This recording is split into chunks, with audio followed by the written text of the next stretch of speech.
NGT, এটা exclusive আমাদের কল্যাণীর জন্য। অর্থাৎ ভবিষ্যতে একটা সময় আসবে যখন কল্যাণীতে এক্সেস ওয়াটার হবে। আমরা এটা 10 বছর নয় 25 বছরের পরিকল্পনা করে এই জল প্রকল্প করছি। অন্য মিউনিসিপ্যালিটিকেও জল দিয়ে দেবো, যাতে এই 30 এমজিডি আর এই 10 এমজিডি 40 এমজিডি জল থাকবে।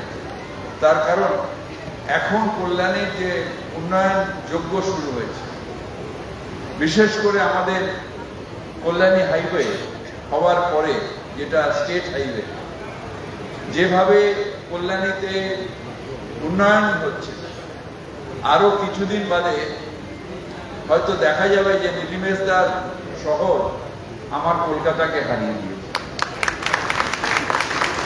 তার কারণ আমাদের মুখ্যমন্ত্রী মমতা বন্দ্যোপাধ্যায় সবসময় চান সারা বাংলা উন্নয়ন, সারা বাংলায় উন্নতি, এবং সেই যজ্ঞে আমরা এক একজন যোগী হয়ে সামিল হতে পেরে নিজেদের জীবনটাকেই ধন্য হয়েছে বলে আমার মনে হয়। কারণ মমতা ব্যানার্জি এই সুযোগটা আমাদের দিয়েছে, এবং সেই জন্যে এই কল্যাণীতে কিছুদিন আগে আমি এসেছিলাম আমাদের কৃষ্ণনগরে একটা বড় জল প্রকল্প উদ্বোধন করতে, জিবি কনস্ট্রাকশন নিয়ে। এরকম রোজ প্রায় আমাদের কোনো না কোনো হয়। যখন সরকারে আমরা এসেছিলাম তখন কলকাতার বাদ দিয়ে বাইরে শুধু 2টো জল প্রকল্প ছিল, আর আজ 112টা জল প্রকল্প, অর্থাৎ 110টা জল প্রকল্প এই 14 বছরে করেছে কে? মমতা ব্যানার্জির সরকার, তারা তৈরি করেছে। শুধু জল প্রকল্প না, এখানে এখন আমার তো ভয় লাগে যে নদিয়ার থেকে সবাইকে যেভাবে বসতে হয়, নীলিমেশদা ডেলি প্যাসেঞ্জারি করে, কিছু হলেই গিয়ে বলে আমার এই টাকাটা দিতে হবে কল্যাণী। এই আমাদের সুব্রত বাবু, ইনি রোজ গিয়ে বসে থাকেন, এটা দিতে হবে আমাকে পয়সা। শান্তিপুরে অতটা যায় না, কারণ গঙ্গাধার থেকে আসতে একটু কেন। কিন্তু এখন যে হয়েছে এখানে, এখন এটা রিচের মধ্যে, এটা একটা এক্সটেন্ডেড ক্যালকাটা হয়ে গেছে। বড় বড় ডাক্তার আসছেন, এখন সব এই দিকটা হচ্ছে। মানে এরপরে আমাদের যেরকম পিজি হাসপাতালে আগে কল্যাণীর থেকে যেত, এখন আমরা ট্রিটমেন্ট করানোর জন্য আমরা কল্যাণীতে আসবো কলকাতা থেকে, এই অবস্থা এসে দাঁড়ায়। এবং এটা কল্যাণীর মানুষের জন্য অত্যন্ত গর্বের। তার কারণ টোটাল আমি প্লাস আমার কি হয়, আমার যেহেতু মুর্শিদাবাদে যেতে হয়, প্রায় মালদা যেতে হয়, এই কল্যাণীর ওপর দিয়ে যাই, আমারও 3 ঘন্টার মধ্যে এখন আমি বহরমপুর পৌঁছে যাচ্ছি। ঠিক 3 ঘন্টা লাগে, আগে আমার 4 থেকে 5 ঘন্টা লাগে, 3 ঘন্টায় আমি বহরমপুর পৌঁছে যাচ্ছি। সুতরাং আমাদেরও স্টেটে ঘুরতে অনেকটা সুবিধা হয়ে গেছে। এখন স্টেট হাইওয়ে গুলো এবং ন্যাশনাল হাইওয়েও অনেকটা সুন্দর হয়ে গেছে, অনেকটা এত সুন্দর হয়ে গেছে যোগাযোগ ব্যবস্থা, যে আমাদের পক্ষে এটা খুব সুবিধা হচ্ছে। আমরা গয়েশপুরে আমার একটা ঘর আছে, সেই ঘরে আমার যত আমরা গিফট পাই, সেই গিফটগুলো রাখার জন্য আমাকে স্টেডিয়ামের তলে একটা ঘর দিয়েছে। ওই ঘরে আমি মন্ত্রী হিসেবে যত গিফট পাই ওইখানে রেখে, ওটা আমার স্টোর রুম। আর তার কারণ চিন্তা করবেন যে আমার তো এখন যে কোনো জায়গায় ইচ্ছা করলে চলে আসতে পারে। এবং সত্যি সত্যি মুখ্যমন্ত্রী মমতা বন্দ্যোপাধ্যায় আসার পরে অনেক ক্রিটিসিজম আছে, অনেক ক্রিটিসিজম হয়, কিন্তু বাংলার মানুষ জানে যে উন্নয়ন হচ্ছে বলেই বাংলায় চোখ বন্ধ করলে 12 বছর আগে আমরা 14 বছর আগে আমরা কি ছিলাম, আর আজকে 14 বছর বাদে আমরা কি হয়েছি, এটা বোঝা যায়। কালকে বিশ্বাস করবেন না, রাইটস অর্থাৎ কেন্দ্রীয় সংস্থা, তার চেয়ারম্যান যে এখানে হয়েছে, তিনি এসেছিলেন আমার সাথে দেখা করতে। বললেন দাদা, উনি হিন্দিতে বলছিলেন যে দাদা, বাইরে যখন আমি দিল্লির থেকে এসেছি, বাইরে চারিদিকে এমন একটা পারসেপশন করে রেখে দিয়েছে যে একটা ভয়ঙ্কর জায়গা বাংলা। বাংলায় নাকি রোজ খুনোখুনি হয়, রোজ মারামারি হয়, রোজ বাংলায় শুধু বোমাবাজি হয়, বাংলায় কোনো উন্নয়ন হয় না। আমিও যখন পোস্টিং হলো আমার ভয় লাগছিল, কিন্তু এসে এই মাসখানেক বাদে আপনার সাথে দেখা করতে এলাম। আমার মনে হয় আমি বিভিন্ন জায়গায় এই রাইটসের জন্য সরকারি পুরো জায়গায় কাজ করেছি, বাংলার মতন জায়গা হয় না।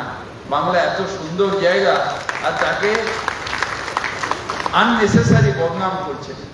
আমি বললাম, ভাই, ডবল ইঞ্জিন সরকারের বিরুদ্ধে লেখার ক্ষমতা কোনো সংবাদ মাধ্যমের নেই, দেখানোর ক্ষমতা কোনো সংবাদ মাধ্যমের নেই, নাহলে স্যাটেলাইট লিঙ্ক কেটে যাবে আর অ্যাডভার্টাইজমেন্ট আসবে না।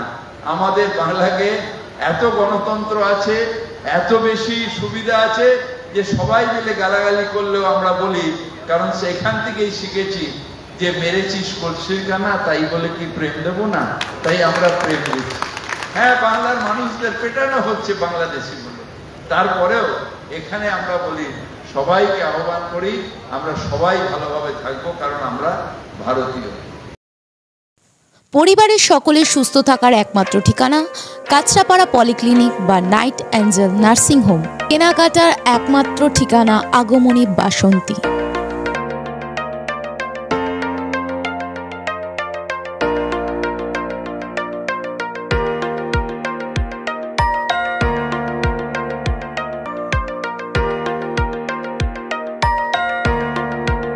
এখানে আমাদের সব থেকে মানে এখানে আশেপাশে দেখছি একটু খাবার একটু অসুবিধা হচ্ছিল, তো আমি দেখলাম কি এখানে একটা ছোট্ট একটা চায়ের দোকান করব। তারপরে চায়ের দোকান থেকে ভাবছি ছোট্ট একটা ধাবা করে দিচ্ছি। ছোট ধাবা থেকে দেখছি এবার একটু সাজিয়ে এই আস্তে আস্তে করতে করতে এইভাবে হয়ে যাবে, আমি নিজেও ভাবতে পারিনি।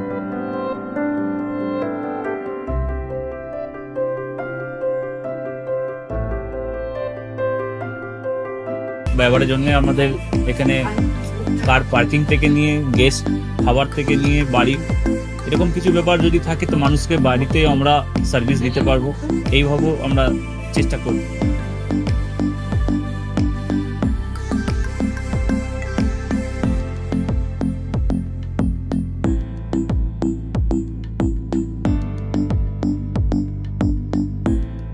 একদম সাধারণ, বাইরে থেকে অনেক চিপ বেস্ট মধ্যে খাওয়াটা কোয়ালিটিটা সবসময় পাবেন। একবার আমি মানুষকে একবারই বলবো কি একবার আমাদের কাছে এসে একবার টেস্ট করে যাবেন। দুপুরবেলা থেকে আরম্ভ আমাদের খাওয়া, থালা, বেঙ্গলি থালা, চাইনিজ ফুড সবই আছে, একবার এসে টেস্ট করে যাবেন।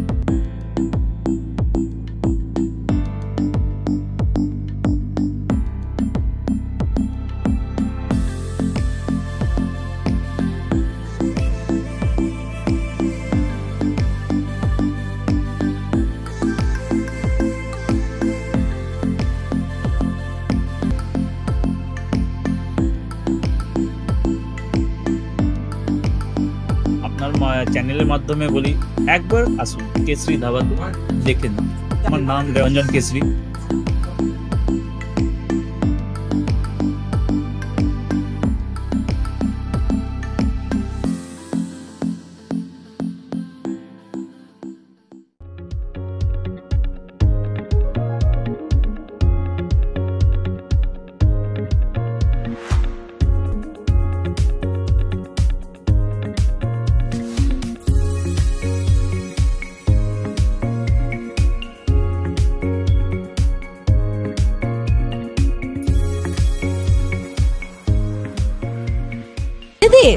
রান্নাঘরকে আরো অত্যাধুনিকভাবে সাজাতে সমস্ত কিছু পেতে চলে আসুন নৈহাটি গৌরীপুর চৌমাথা বাজার কেশরী লাইট হাউস।